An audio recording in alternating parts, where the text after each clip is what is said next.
4 tahun.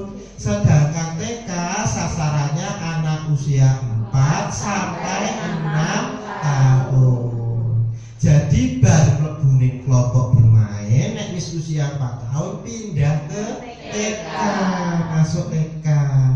Sedangkan tempat penitipan anak itu mengasuh anak usia 0 sampai 6 tahun. Baru misalnya bayi gue umur 0 sampai 2 tahun itu boleh masuk TPA, tempat penitipan anak. Sedangkan anak usia 2 sampai 4 tahun boleh masuk TPA, tapi siangnya dia tetap ikut kelompok bermain. Berbubar dari kelompok bermain, bapak ibunya belum mundur saking kantor, sampai jam 4 sore anak tersebut diasuh di tempat penitipan anak. Di sana ada program, ono istirahat, ono bubuk siang, ada makanan tambahan, ada pemberian rangsangan usia 2 sampai usia 4 tahun dan seterusnya, di program tempat dibentuk tempat penitipan anak. Demikian pun TK. TK mengurusi anak usia 4 sampai 6 tahun. Berbubar dari TK jam 11 bapak ibu yang belum mundur, dia boleh masuk ke tempat penitipan anak. Oleh karena itu dikembangkanlah PAUD holistik atau PAUD terpadu, di mana di dalamnya ada KB, ada TK, ada TPA dalam satu atap. Diharapkan layanan terhadap anak usia 0 sampai 6 tahun itu bisa optimal dilaksanakan. Konsep itu nanti akan diadopsi oleh pemerintah daerah yang akan diperlakukan untuk TK negeri pembina. Di dalam TK negeri pembina itu tidak ada kelompok bermain negeri, adanya program kelompok bermain.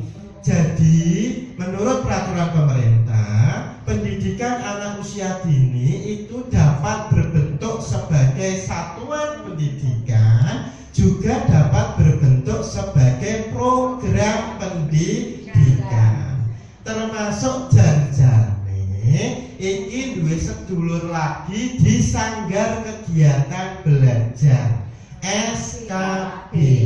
Di sana ada program pendidikan anak usia dini di SKB. Janjane DE negeri Bu, karena SKB itu berbentuk sebagai unit pelaksana teknis dinas atau UPT. Jadi janjane kita itu punya 7 TK negeri dan 1 program pendidikan anak usia dini di Sanggar Kegiatan Belajar. Yang belum masuk ke paguyuban, ya wajar paguyubannya TK negeri. Tetapi program kelompok bermain di SKB itu juga, SKB itu pendidikan non formal yang diselenggarakan pemerintah daerah, yang salah satu tugasnya sebagai model pembelajaran pendidikan non formal.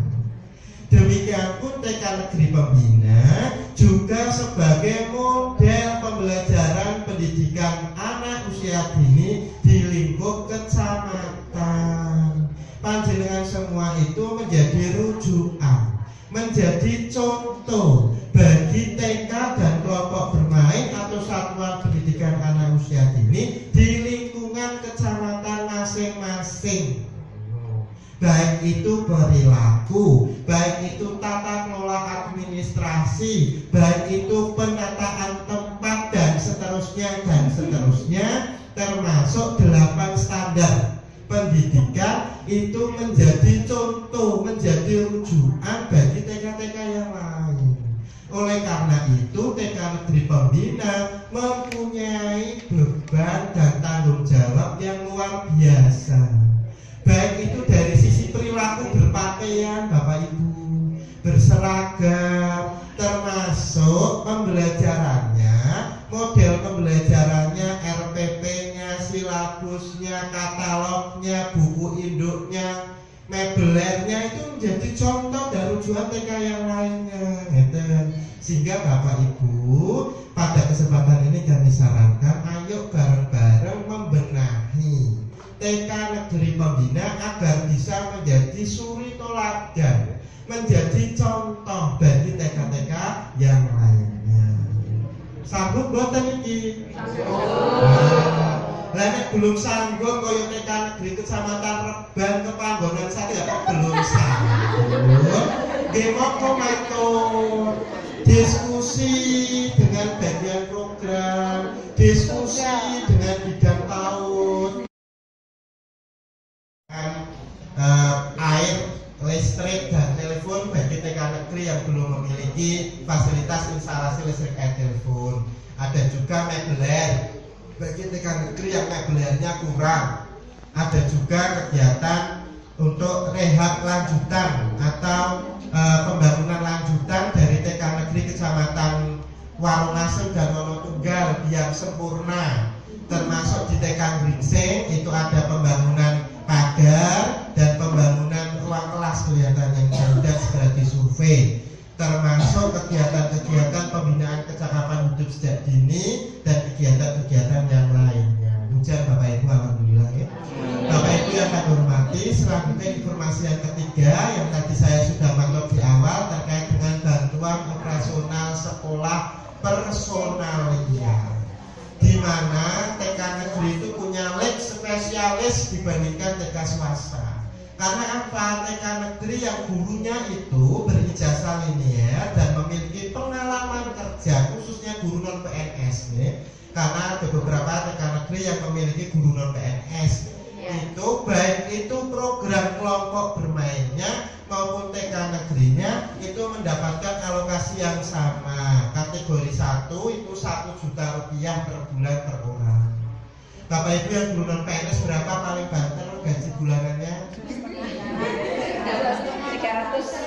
300.000, 200.000, 125.000. Nah hari ini mulai tahun 2017 bagi Bapak Ibu yang memenuhi persyaratan linier itu tadi S1 linier itu mendapatkan alokasi 1 juta. Nah yang tidak linier S1 tidak linier itu berturut-turut ada yang 850, ada yang 700 sampai ada yang 500. Jadi ada 4 kategori sesuai dengan klasifikasi itu tadi. Nah harapan kami dari TK Negeri Pembina itu nantinya itu dapat menyelenggarakan pendidikan anak usia dini bebas pungutan. Artinya apa? SPP-nya untuk di TK Negeri itu jangan terlalu mahal-mahal.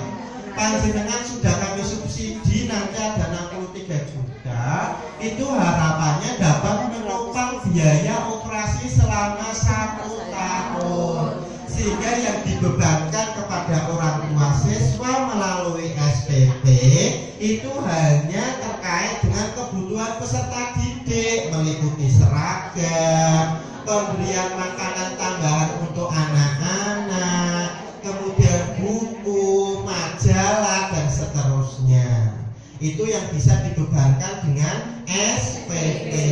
Sedangkan biaya listrik, air, telepon, alat tulis, administrasi dan seterusnya itu Bapak Ibu bisa menggunakan dengan bantuan operasional dari pemerintah kabupaten senilai 63 juta itu.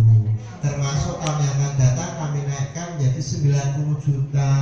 Harapannya itu Bapak Ibu bisa terbantu dalam menyelenggarakan program-program pendidikan dan bisa maringi contoh, pituduh dan teladan bagi TK-TK yang lainnya. Kemudian mumpung di sini ada penjaga maupun tenaga administrasi.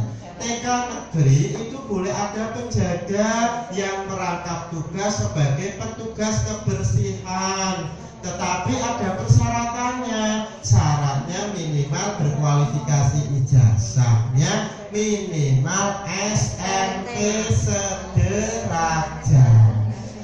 Lah nek SD apa meneh ora sekolah, aku kok ditamisi koyo apa mboten saged Bapak Ibu. Karena apa? Usianya yang penting belum mencapai usia batas pensiun normal. Tetapi saya mau ditukar, ditawar seperti apa? Mas ini jasa kudu SD, Mas ini ora sekolah terus piye? Itu saya tidak bisa karena aturan itu sudah ditetapkan oleh Peraturan Menteri Pendidikan dan Kebudayaan nomor 24 tahun 2008. Di sana sudah mengatur bahwa petugas kebersihan yang merangkap tugas bagi penjaga sekolah itu ijazah minimal harus SMP. Ya kan nggih? Nah, kemudian bagi TK negeri itu boleh ada tenaga administrasi, membaik jumlah siswanya minimal 80. Mas Darmono kok jumlahnya 79 kurang siji. Ya boleh boten saged. Lah ben saged yo golek murid